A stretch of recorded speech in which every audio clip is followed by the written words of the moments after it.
5 তারকা হোটেলে মাস্কট উন্মোচন, কয়েক কোটি টাকা খরচে দেশের 3 ভেন্যুতে কনসার্ট আয়োজন। বিপিএল এর নতুন আসরকে জাঁকজমকপূর্ণ করতে মাঠের বাইরে ক্লান্তিহীন পরিশ্রম করেছে দেশের ক্রিকেট বোর্ড। কিন্তু মাঠের খেলা অবাক করার মতো হলেও সত্যি টুর্নামেন্ট শুরুর 24 ঘন্টা আগেও দর্শকরা জানত না টিকিট কাটার ঠিকানা। একবার বলে অফলাইন, একবার বলে অনলাইন, আমরা কোনটা ব্যবহার করব? 100% অব্যবস্থাপনা মনে হচ্ছে আমার কাছে, একটুও সুবিধার মনে হচ্ছে না। তারা স্পষ্টভাবে জানাক আমরা কি করব।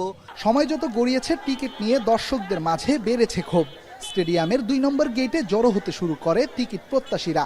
পরিস্থিতি নিয়ন্ত্রণে আনতে মোতায়েন করা হয় আইন শৃঙ্খলা বাহিনী। উপায় না পেয়ে বেলা 12টায় জানানো হয় অনলাইনে ছাড়া হয়েছে ম্যাচ টিকিট, আর অফলাইনে পাওয়া যাবে বিকেল 4টা থেকে সন্ধে 6টা অবধি। মধুমতি ব্যাংকের বিভিন্ন শাখায় মিলবে বিপিএল এর টিকিট। আমাদের যে পার্টনার যে আছে মধুমতি ব্যাংক, তাদের 7টা ব্রাঞ্চ থেকে বিক্রিটা শুরু হবে এবং আজকে বিকেল 4টা থেকে 6টা পর্যন্ত এটা বিক্রি হবে এবং কালকে থেকে সকাল 10টা থেকে এটা বিক্রি শুরু হয়ে যাবে। তবে বিসিবির এমন ঘোষণার পরেও দ্বিধায় পড়েছেন দর্শকরা। শেষ সময়ের ঘোষণায় দর্শকদের মাঝে কাটেনি টিকিট নিয়ে ধোঁয়াশা। অনেক দূরে দূরে দেশের বাইরে, ঢাকার বাইরে থেকে আসছে, কিন্তু তারা কেউ টিকিট পাচ্ছে না।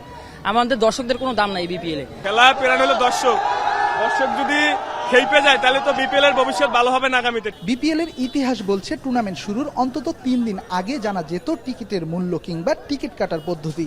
সেখানে এবারের আসরে দেখা গেছে ভিন্নতা। আগামীকাল মাঠে গড়াবে ম্যাচ, অথচ টিকিট ইস্যুতে বিসিবির এমন উদাসীনতা প্রশ্ন তুলবে বিপিএল এর ব্যবস্থাপনায়। মিরপুর শেরে বাংলা স্টেডিয়াম থেকে রেদওয়ান শাওন, এখন, ঢাকা।